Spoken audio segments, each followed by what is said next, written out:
Добро дојдовте во урбаните вести.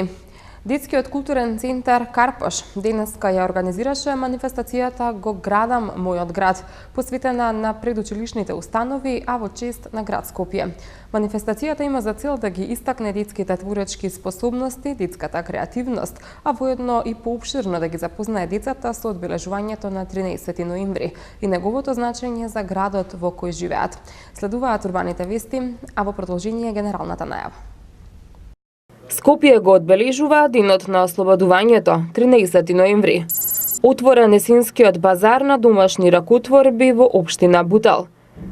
Доделени спортските награди 13 ноември. Поскапуваат бензините и дизелот. Скопје и скопјани денеска го празнуваат ослободувањето од фашистите со низа манифестации, крводарителска акција и доделување на награди се одбележува 13 ноември, денот на ослободувањето на Скопје. Со повеќе културни, хуманитарни и спортски манифестации, денеска се одбележува 13 ноември, денот на ослободувањето на Скопје. По тој повод делегацијата на Собранието на Република Македонија и на град Скопје положи цвеќе пред споменикот на ослободителите на Скопје на партизанските гробишта и пред споменикот на генерал Михајло Апостолски на градските гробишта Бутел. Потоа пред споменикот на ослободителите на Скопје на платото пред владата положија цвеќе државни делегации, борци од Народно-ослободителната војна, представници од армијата на Република Македонија, од општините на град Скопје и членови на други институции. Се одржа и традиционалната крводарителска акција на Црвениот крст во домот на хуманитарни организации Даре Джамбас. Настаните за чествувањето на денот на ослободување на Скопје ќе продолжат и вечерва во музеот на град Скопје, каде ќе биде промовирана книгата На Скопје со љубов, архитектонска мисла на Живко Поповски. Во фоајето на Македонската опера и балет ќе бидат изложени дела од 12-та меѓународна ликовна колонија Скопје 2017. Во МОП свечено ќе биде одбележан празникот и ќе биде доделена наградата 13 ноември на град Скопје. Предвиден е забавно-музички дел под мотото Скопје, граду мој, на Конгресниот центар Александар Македонски. На 13 ноември, пред 73 години, борците од 42-та и 50-та Народно-ослободителна дивизија на Македонската војска и 16-та Македонска бригада го ослободија Скопје од фашистичката окупација. По неколкудневни тешки борби со припадниците на 22-та гренадирска германска дивизија, составена од 47-тиот и 65-тиот полк и делови од 11-та воздухопловна десантна дивизија, како и со германската тврдинска бригада Ангер Милер, која беше распоредена пред Качаничката клисура, борците со победоносен марш влегоа во градот. 15 ракотворци од Македонија, Србија, Турција, Украина и Косово денеска и утре ќе бидат дел од новото издание на есенскиот базар во организација на општина Бутел. Денеска во општина Бутел беше отворен есенскиот базар на домашни ракотворби за наидчески колаж 2017 во организација на Сдруженијето на уметници ракотворци Артикрафт од Скопје. Есенскиот базар го отвори градоначалникот на општина Бутел Велимир Смилевски, кој во своето обраќање истакна дека оваа манифестација која за прв пат се организира во општината ќе стане традиционална. Градоначалникот додаде дека тој е голем почитувач на луѓето со креативен ум и златни раце, бидејќи тие се најефикасните чувари на народната уметност и традиција. Учествуваме на нешто што за нас граѓаните на Република Македонија представува многу значајна работа, да ги искажеме ракотворбите на луѓето кои што ги изработуваат рачно и се надевам дека во иднина општина Бутел ќе биде покровител на многу вакви манифестации, многу активности во наредниот период. На есенскиот базар учествуваат 15 ракотворци како од Македонија, така и од Србија, Турција, Украина и Косово. Официјалното отварање беше збогатено и со настапот на пеачката група на Сдруженијето на пензионери Бутел. Ние сме членови на Сдруженијето Зура Артикрафт од Скопје, кое постои повеќе од 5 години во градот. Изработуваме рачни работи мотивирани од нашето национално богатство и сето она што ние го изработуваме во нашето слободно време, денеска ќе го представиме пред вас, граѓаните на општина Бутел и поширок. бидејќи есенскиот базар е организиран по повод 13 ноември, денот на ослободувањето на Скопје. Градоначалникот Велимир Смилевски положи свежо цвеќе пред споменикот на револуционерот и поет Николај Јунко Вапцаров, пред чие плато се одржува годинишниот базар. Есенскиот базар за најчески колаж ќе биде отворен и утре. На денешното доделување на спортските награди 13 ноември ракометниот клуб Вардар доби 3 награди. Капитенот Стојанче Стоилов ја доби наградата за спортист на годината. Раул Гонзалес е избран за најдобар тренер, а машкиот тим на Вардар за екипа на годината. 47 година поред, Сојузот на спортови на град Скопје денеска ги додели традиционалните награди 13 ноември, а вардарци ги освоја главните признанија, кои заслужено се во нивни раце по освојувањето на европската титула во Келн во јуни годинава. Капитенот на Вардар, Столе Стоилов, е најдобар спортист на Скопје. Селекторот на Вардар и на репрезентацијата на Македонија, Раул Гонзалес, е најдобар тренер, а европскиот шампион на РК Вардар е најдобар клуб. Председателот на Сојузот на спортови на Скопје, Ѓорѓи Кузмановски, истакна дека на денешното доделување биле почестени со присуството на сите добитници и додаде дека Сојузот на спортови нуди повеќе програми со кои се овозможува презентирање во повеќе спортови. Денеска е 13 ноември, денот на ослободувањето на град Скопје, и по тој повод Сојузот на спортови на Скопје веќе 47 години ги доделува наградите на заслужни спортисти, тренери, екипи, спортски работници за животно дело, новинари и лекари. Животно дело за сите оние што ја добија наградата, бидејќи повеќето од нив долги години се во спортот со значаен придонес за развојот и унапредувањето на тој спорт. Сојузот на спортови на Скопје има и мноштво програми други, со кои што на граѓаните на Скопје и на граѓаните на Република Македонија им возможува да се презентираат себе си преку спортски активности во повеќе спортови. Таа традиција ќе биде продолжена и во наредните години, како што тоа го прави Сојузот од 1945 година. Сојузот на спортови додали уште низа награди за развој и унапредување на спортот, како и за животно дело. А награди добија Јованче Бизимовски за развој и унапредување на училишниот спорт, Джелал Красникиев во делот на кошарката, Боро Илиев за спортски лекар, Крсте Војнески за развој и унапредување на атлетиката, а Назим Куртовик за унапредување на карате спортот. Наградата спортски работник за животно дело отиде во рацете на професор доктор Насе Кондовски, Јован Јовановски, Александар Анастасов и Златко Калински. Градинката 13 ноември во општина Центар денеска доби донација од 12 прочистувачи на воздух од Ротари клубот Скопје Камен мост по повод денот на ослободувањето на Скопје. Уредите, како што информираат од општина Центар, ќе бидат поставени во сите 12 простории за престој на децата и ќе го прочистуваат воздухот со што ќе се намали изложеноста на најмалите на загаден воздух и утровни чистички. Ротари клубот Скопје Камен мост денеска на денот на ослободувањето на Скопје донираше 12 прочистувачи на воздух за градинката 13 ноември од општина Центар.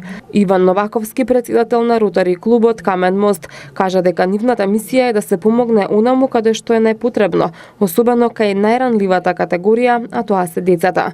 Градоначалникот на општина Центар Саша Богдановиќ нагласи дека општината ќе продолжи со слични акции во кои прочистувачи на воздух ќе бидат поставени во сите градинки и училишта во Центар, со цел да се обезбедат најдобри услови за младите. Овие уреди кои ќе бидат поставени во сите 12 простории за престој на децата, ќе го прочистуваат воздухот со што ќе се намали изложеноста на најмалите на загаден воздух и отровни честички. Град Скопје е на трето место на градови со најзагаден воздух во Европа. Загаденоста со PM10 честички е сериозна закана за сите што се изложени на него, но најопасен е за децата, на кои што респираторните органи им се во развој. Градоначалникот на општина Центар Саша Богдановиќ во интервју за Урбани вести најавува реализација на голем број проекти во наредните 4 години. Разговорот со градоначалникот ќе имате можност да го проследите пред крајот на вестите. Министерката за образование и наука Рената Дисковска и представник на УНИЦЕФ Бенџамин Паркс во основното училиште Аврам Писевски во село Бардовци присуствуваа на одделински час посветен на здравиот начин на исхрана и квалитетот на храната во училиштата.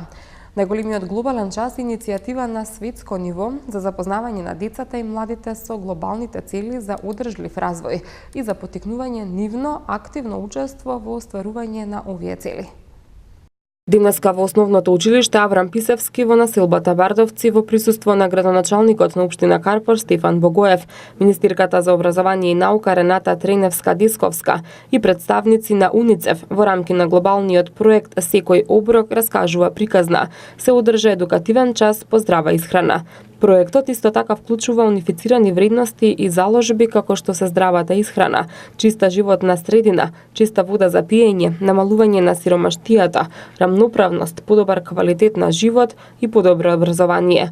Како што истакна министерката Дисковска, потребата од здрава исхрана кај децата во основните училишта налага нова законска регулатива со која ќе се контролира квалитетот на исхраната.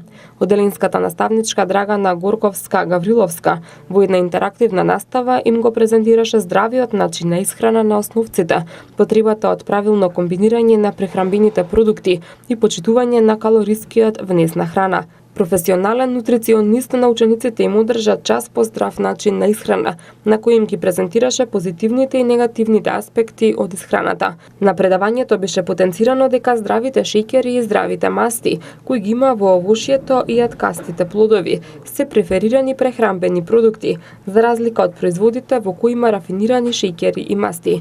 Основците кои присуствуваа на овој едукативно наставен час, интерактивно се вклучија во дискусија со својата наставничка и со нутриционистот, покажувајќи знаење и свесност од потребата за здрава исхрана. Основното училиште Јана Москомински од општина Карпош доби интернационално признание Зелено знаме, кое се доделува за посветено работење во делот на екологијата и еколошката едукација. Училиштето има подпишано меморандум за соработка со општина Карпош со кој се регулираат меѓусебните односи со цел подобрување на состојбата на животната средина во локалната заедница. Во рамки на Еко самитот 2017, кој се одржа минатиот петок во хотелот Порта, организацијата ОХО, која е поддржана од швајцарската амбасада во Скопје, повтор пат го избра, а министерката за образование Рената Дисковска свечено и го додели интернационалното признание Зелено знаме на основното училиште Јана Москомински. Со добивање на престижната еколошка награда, оваа образовна институција е единствениот представник од општина Карпош, која се стекна со епитетот екоучилиште.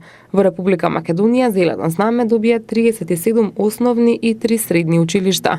Со оглед на тоа што Зелено знаме е највисока награда од проектот Екопакет, јасно покажува дека училиштето во изминатиот период посветено работело во делот на еколошката едукација, од типот на спроведување кампањи, акции и проекции, во кои учествувале сите наставници, родители, ученици и представници од работни организации. Во насока на позитивната пракса во основното училиште Јана Москомински се наоѓа и така наречената лабораторија за екологија, која функционира во рамки на креативниот центар Карпош. Инаку екоучилиштето има подпишано меморандум за соработка со општина Карпош, со кој се регулираат меѓусебните односи со цел подобрување на состојбата на животната средина во локалната заедница. Екологистите од Коменски веќе неколку години поред преземаат низа активности, преку одржување на едукативни презентации, чистење на училишниот објект и дворот, собирање на стара хартија и пластична пет амбалажа. И можеби најважно од се, развија цврста соработка со неколку невладини еколошки организации. Основците изработија и екокодекс со акцент на рециклирањето, со чија имплементација се заштедува енергија и се редуцира загадувањето на животната средина. Програмата Интеграција на еколошката едукација во македонскиот образовен систем се спроведува задолжително во сите основни и средни училишта и градинки и во сите приватни и ученички домови ширум државава. Со положување цвеќе и хуманитарна забава, утре општина Ѓорче Петров ќе го одбележи денот на ослободување на општината. Со повеќе манифестации, утре општина Ѓорче Петров ќе го означи ослободувањето на општината под мотото Скопје слободно, Ѓорче гори. Во рамки на целодневната свеченост ќе бидат застапени повеќе активности, кои ќе започнат со свечена церемонија во Реунскиот парк и положување цвеќе пред споменикот на паднатите борци од народно-ослободителната борба. Потоа во 12 часот ученици од ликовната секција од основните училишта во Домот на културата ќе изработуваат графити, ќе бидат доделени награди за најдобри 6 литературни творби, а ќе има и изложба на карикатури изработени од средношколци во рамки на проектот Доза на сатира за здрава демократија, во соработка со галеријата Остен. Предвидена е хуманитарна забава, на која ќе настапат голем број музички имиња. Општината исто така отвори и жиросметка за донации, на која ќе се собираат средства за спортот и младинските политики, како и за организирање на културни и спортски манифестации од страна на општина Ѓорче Петров. Бисера и Матеа се добитници на главните награди Citroen C3 и Citroen C4 Cactus од наградната игра со Кан Бебе до Мирен сон и возбудливи награди. Викендот во Скопје Сити Мол се одржа извлекувањето на последното трето коло од оваа наградна игра, а покрај автомобилите беа доделени и уште 100 други вредни награди. Заврши наградната игра со камбебе до мирен сон и возбудливи награди. Викендот во Скопје Сити Мол пред голем број присутни беа извлечени наградите од третото коло на наградната игра, како и главната награда Citroen Cactus. Оваа наградна игра траеше од 15 мај до 8 ноември, а во третото коло беа доделени 100 награди, како телевизори, лаптопи, таблети, машини за перење, машини за сушење, велосипеди, релаксатори, седишта за во автомобил, креветчиња, детски мотори, како и 60 сет производи од компанијата Магнолија. Главната награда за третото коло беше убавиот Citroen C3 кој ја усреки Матеа Јовановиќ од Струмица. Главната награда за сите три кола беше Citroen C4 Cactus кој ја усреки Бисера Еврушевска од Скопје. Брендот Камбебе веќе 11 години екзистира на македонскиот пазар. Се надеваме дека и натаму ќе продолжиме заедно со нашите потрошувачи. Во нивна чест, за нивна задоволство, организиравме оваа многу голема наградна игра, која ја почнавме од мај, сега завршува на 8 ноември. Првите две кола се завршени успешно, се беше регуларност, па се надеваме дека и понатаму заеднички, со заеднички сили и задоволни купувачи и ние, како представници, се надеваме дека ќе им приредуваме повторно убави изненадување. Како што информираше Јулија Крстевска од компанијата Магнолија, брендот Камбебе веќе 11 години постои на македонскиот пазар, а во третото коло беа пристигнати и околу 10.000 коверти. Од денеска започнува нов циклус на гостувања во урбаните вести. Градоначалниците на скопските општини за актуелните предизвици со кои се соочуваат, зборуваат за гледачите на урбани вести. Во продолжение следува разговорот со градоначалникот на општина Центар Саша Богдановиќ, кој го водеше колишката Андријана Стојчевски. Најпрво честитки за победата и ви благодарам за тоа што ја прифативте поканата за да го реализираме овој разговор. Најпрво и јас да ви се заблагодарам за поканата, секогаш и како градоначалник, како општина сме отворени за било каква соработка со медиумите и посебно и со вашата телевизија. Бидејќи дојдовте на функцијата како градоначалник, ќе можете ли да ни кажете во каква состојба ја затекнавте општината и имаше ли некои нерегуларности или задолжување или пак нешто слично? Па со оглед на тоа дека во изминативе 4 години, додека ја раководевме, бидејќи јас бев дел од општина Центар како директор на јавното претпријатие, имавме големи проблеми со тогашната градска власт, со централната власт и со сите оние проблеми што ги имавме и од почетокот на мандатот и сите оние кочници. Сметам дека во првичното тоа што го гледам, бидејќи неколку денови сум на оваа позиција, дека општината е во добра кондиција и финансиска, но и со проекти кои што се веќе започнати, проекти кои што се веќе испланирани, некои што се во тек и некои што нормално планираме ние да ги работиме, дека во тој поглед се е во добра кондиција општината. Сега некои работи се подобро сменети и на централно ниво, кое што нормално ние како општина зависиме, но и на градско и градот Скопје, кој што ни од големо и круцијално значење, така да сметам дека сега тоа само треба да го подобриме. Голема прашина се крена околу проектот Скопје 2014. Каков е вашиот став околу ова прашање? Ке има ли одстранување на некој од спомениците? Да, веќе уште од денес и утре ќе започнеме неколку постапки преку секторот урбанизам, секторот за инспекцијски работи, каде што ќе ги проверуваме и спомениците, но и градбите кои што се започнати во проектот Скопје 2014, со кој што ќе сакаме да докажеме дека одредени законски процедури кои што биле започнати во изминатиот период не биле запазени, односно се заобиколиле.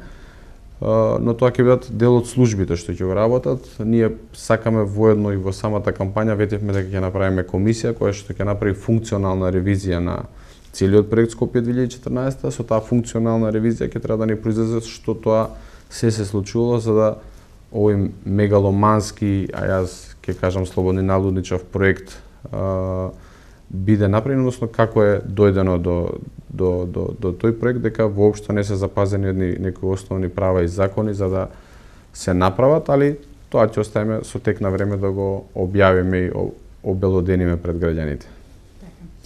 Во вашата предизборна кампања имаше доста проекти. Што е она што ќе го реализирате до крајот на оваа година? До крајот на 2017 година ни преостануваат, ајде да кажам, не повеќе од 2 месеци. Едно од работите што ќе превземеме ние кратки чекори за регулирање, односно за средување на хаосот што го имаме во сообраќајот, тоа е со интервенција, односно соработка со Министерството за внатрешни работи на почести контроли, потоа некои кратки, ајде да кажам, мерки што ќе ги превземеме пред се загадувањето, бидејќи ни доаѓа таков период, нешто и некои одлуки на Советот што ќе треба да го превземеме, но генерално ќе се припремаме за ние големи крупни чекори кои што навистина треба да го подобрат живењето во градот, во нашата општина, но и во градот Скопје, бидејќи сепак станува збор за централна општина, но имаме одредени проекти кои што веднаш ќе ги почнеме. Тоа е веќе со отпочнување на улицата Ѓуро Ѓоновиќ, чекаме само согласност од општина Аеродром, тоа е еден капитален проект кој што 50 на години нема никаква реконструкција во тој дел на општина Центар, односно во Маџар мало. Адвокатската улица која што веќе е спремна да се започне со работа, реконструкција на Гоце Делчев основното училиште и така натака и така натака. Значи има неколку проекти кои што веднаш ќе ги започнеме со работа, додека ние покрупните кои што навистина суштински треба да ги подобрат работите и се она што го ветувавме во програмата за расчистување на тротоарите, за правење велосипедски патеки, намалување на гужвата и метежот во сообраќајот, за нови паркинг места, тоа се некои работи кои што ни треба временско и не може да ги постигнеме за 2 месеца, тие ќе ги реализираме од 2018. Кои се проектите што ќе ги реализирате во текот на следната година, односно 2018 година? 2018 посебен акцент ќе посветиме за решавањето на сообраќајот и стационарниот и динамичниот. Што значи тоа? Дека посебен акцент ќе бидат запазени централното градско подрачје, Дебар мало и Капиштец. Бидејќи таму ние најголемиот метеж и гужва, значи ќе дадат неколку проекти што планираме да ги направиме. Едното е воведување на нови сообраќајни режими со одредени инфраструктурни зафати со кои што ќе треба да ги направиме на самите улици, со тоа да го успориме со одредени технички елементи кои што ќе бидат поставени, што ќе ни дадат сообраќајните инженери, со цел да ја намалиме брзината на движењето. Паралелно на тој проект, сите оние места кај што ќе ни бидат дозволени за паркирање да ги уредиме како со паркинг џебови, тие ќе бидат резидентни само за станарите, нешто што не било случај, ќе започне најпрвен со Орце Николов. Потоа ќе продолжиме со сите поголеми улици што се во Дебар мало, како што е Ленинова, и тука паралелно доаѓа расчистување на оние диви тераси кои што се поставени за узурпација. Значи полека ќе почнеме да воведуваме ред во Дебар мало со тој проект, односно со тие проекти и зафати што планираме да ги правиме.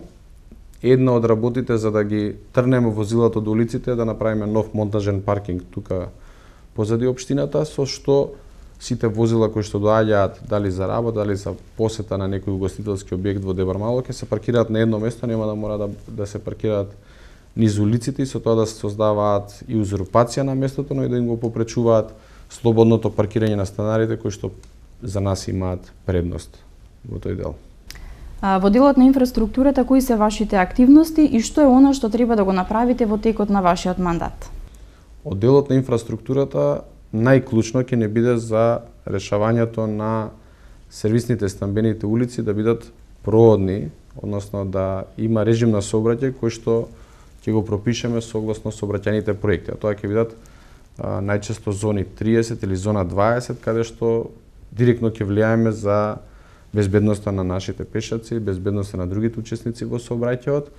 Потоа ослободување на сите оние тротоари кои што се зафатени и не можат да ги користат ниту велосипедистите и пешаците, тука треба повторно да се направат одредени реконструкции. Тука пред малку ја спомнав улицата Ѓуро Ѓоновиќ, која што е главна улица во Маџармало, тоа е голем проект каде што целосно се менува и фекална и атмосферска канализација, се прави нови тротоари, нов асфалт, со што тоа ќе значително ќе го подобри живеењето во тој дел од општина Центар во Маџармало, завршување на основното училиште во Капиштец, нова детска градинка во Маџармало кој што треба да ги зголеми капацитетите, целосна реконструкција на сите градинки кои што не се реконструирани во изминатиот период, со што навистина сакаме Центар од сите категории на граѓани да бидат да ги имаат најдобрите услови, така да тие се некои дел од крупни инфраструктурни проекти со кои што планираме да придонесеме од решавањето на секојдневните проблеми. Но генерално ќе се посветиме за решавање на проблемот со сообраќајот. Имаме веќе воспоставени механизми, методи со кои што тоа ќе го направиме и проекти, ослободување на тротоарите и нормално подобрување на условите на сите категории на граѓани како што го зборев. Една од клучните цели кои што веќе започнавме да ја работиме, тука нормално ќе ми треба поддршка и од Советот на општина Центар, е воведување на некои стандарди кои што ние како општина Центар мислам дека ќе се разликуваме од сите останати општини во издавањето на дозволи, донесувањето на детални урбанистички планови, со што ќе воведеме правило дека се што ќе се гради, се што ќе се прави во општина Центар ќе биде по план и со тоа ќе ставиме една линија со која што ќе застане на урбанистичко дивење кој што ни се случува пред се и во главниот град, не само во општина Центар, и ќе градиме нешто по терк, така да не се гради само во интерес на инвеститорите, него се што ќе се прави да биде пред се во интерес на граѓаните кои што живеат. Се разбира. Сметате ли дека има недостатоци во образованието и што е она што вие ќе го направите за учениците од општина Центар? Спомнавте дека ќе има некои инвестиции нели во градинките, меѓутоа што друго? Ние сакаме во општина Центар децата и од предшколската, и во школската возраст да ги имаат најдобрите услови. Ние ќе продолжиме со многуте позитивни мерки кои што биле претходно превземени, но и ќе воведеме многу нови. Нас не е целта да на крајот од мандатот целата грижа за децата и од предшколската и од школската возраст биде на општина Центар. Што значи тоа? Ние со изградба на ново модерно училиште и со реконструкција на сите постоечки училишта, со воведување на некои нови методи и мерки, ќе придонесеме за добар образовен процес. Сега ни е малце полесно, бидејќи во изминатиот период не добивавме често согласности од ресорните министерства за кадар. Сега малку тоа ни оди полесно и пред се за во градинките, бидејќи имавме проблем. Општина Центар ги имаше најдобрите градинки услови и ни се зголемува капацитетите, односно ни доаѓа и од други општини деца, така да баш заради тоа, бидејќи другите општини немаа некои мерки превземено со време, мислам дека тоа ќе се смени и со тоа просторно и кадровски ќе придонесеме за подобро образовен процес. Но планираме и плюс со одредени мерки со вклучување на сите институции што се под ингеренција на општина Центар, но и во соработка со останатите државни и градски институции да влијаеме врз подобрување на процесот, а тоа ќе биде пред се со размена на ученици, со размена на искуство од побратимени градови, со воведување на дополнителни образовни процеси, воведување на дневен центар кој што ќе треба дополнително после завршување на школата, дополнително децата да се дообразуваат, односно да ги повторуваат некои работи кои што ги учеле. И воедно генерално ќе се погрижиме дека сите спортски клубови што се на територија на општина Центар бидат, односно сите ученици бидат субвенционирани да се одберат во кои клубови ќе сакаат да спортуваат, со тоа што од раните години ќе ги фатиме односно ќе ги стимулираме да можат да започнат со спорт, со тоа, нели, во здраво тело, здрав дух, ќе се одвикнат може од некои пороци кои што после, ајде да кажам, во доцните основни во основното училиште ги фаќаат децата, да ги може да ги отстраниме со тоа, така да ќе направиме услови да децата можат генерално да се имат квалитетен образовен процес и преку спортот, но и преку образовните процеси кои што ќе ги имаме. Што е она што и недостасува на општина Центар и како ја замислувате општината на крајот од вашиот мандат? На општина Центар дел од проектите што ги набројав со воведување, нели, на пред се за новите паркинг места, со ослободување на тротоари, со зголемување на свеста за граѓаните за користење на алтернативен превоз. Генерално се тие некои од работите кои што треба да влијаеме и јас како градоначалник и советот и тимот со кој што го предводам, но и пред се граѓаните. Бидејќи на крајот нив треба да ги убедиме некои навики да ги сменат, тие треба да ме убедат мене некои работи да ги направам подобро за нив, така да треба да се најдеме на ист пат. На крајот од својот мандат сакам да видам општина Центар каде што секој семејство ќе има велосипед, каде што секој семејство ќе користи велосипед. Ние ќе се потрудиме како општина тоа да го обезбедиме, а ќе се потрудиме и да влијаеме врз семејството да возат, односно да не користат возила. Со тоа сите заедно да придонесеме за намалување на користење на возила, со што ќе влијаеме и за безбедноста, но и за загадувањето, односно квалитетот на животот. Општина Центар да го има отпочнато, односно да стигне во завршна фаза за гасификација на општината, тоа нормално не треба соработка и од централната, но и од градската власт, согласно новите законски прописи што ги имаме. Мајки со деца кои што се шетаат по тротоари, велосипедисти кои што имаат велосипедски патеки, модерно училиште кое што ќе биде пример на Балканов, реконструирани училишта, деца среќни кои ќе излезат, кои ќе влезат во училиштето и кои ќе излезат од тоа училиште, спортски клубови кои што Центар ќе го направи да биде стварно спортски центар во цела Македонија, кој што ќе произведува нови спортисти, што на жалост во изминатиот период се гледа и по репрезентација, по сите репрезентативни спортови дека сме навистина на доста ниско ниво, така да општина Центар да биде и расадник и на квалитетен кадар, со тоа што ние ќе понудиме квалитетен образовен процес, на квалитетни спортисти бидејќи ќе понудиме квалитетен спорт во општина Центар и развој на спортот, но и квалитетен живот каде што сите граѓани на крајот ќе бидат среќни и задоволни од тоа што сме направиле во нашата општина. Ви посакувам многу успеха понатаму во текот на вашиот мандат и да ги реализирате сите оние проекти кои што ги имате замислено и зацртано во вашата програма. И ви благодарам за тоа што го прифативте овој разговор да го реализираме. Ви благодарам на вас за поканата.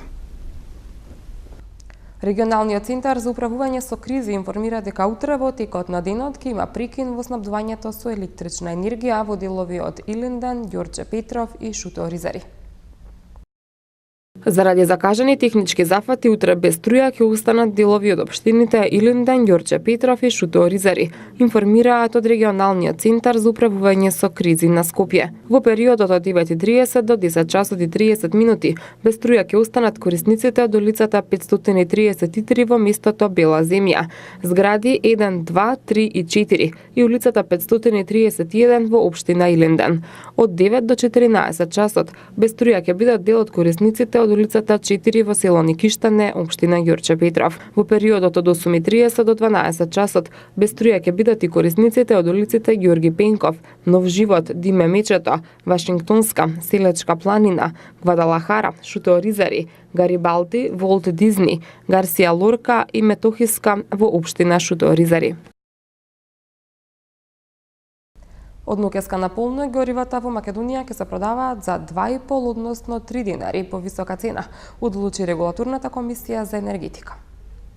Малопродажната цена на бензинот Евросупер B195 од полнок се зголемува за 2,5 динари, на Евросупер B198 за 3, а на Евродизелот и на екстралисното масло за домакинство за 2 динара од литар, соопшти регулаторната комисија за енергетика. Новата цена на Евросупер B195 ќе изнесува 66,5 динари, а на Евросупер B198 ќе чини 68,5 динари за литар. Евродизелот ќе се продава за 54 динари, додека малопродажната цена на екстралисното масло за домакинство ќе изнесува 42,5 динари за литар. Влажен бран со обилни врнежи од дожд се очекуваат во среда и четврток. Наместа ќе наврнат и до 60 литри на метар квадратен. Локално, особено на југ, ќе има услови за појава на пороен дожд и грмежи. Максималните температури ќе бидат до 15 степени. Во петок врнежите ќе бидат со умерен интензитет и во текот на денот ќе престануваат. МТМ Метео следува во продолжение.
Тоа беше се што ви подготвивме за ова издание на Урбаните вести. Ви благодарам за вниманието. Довидување.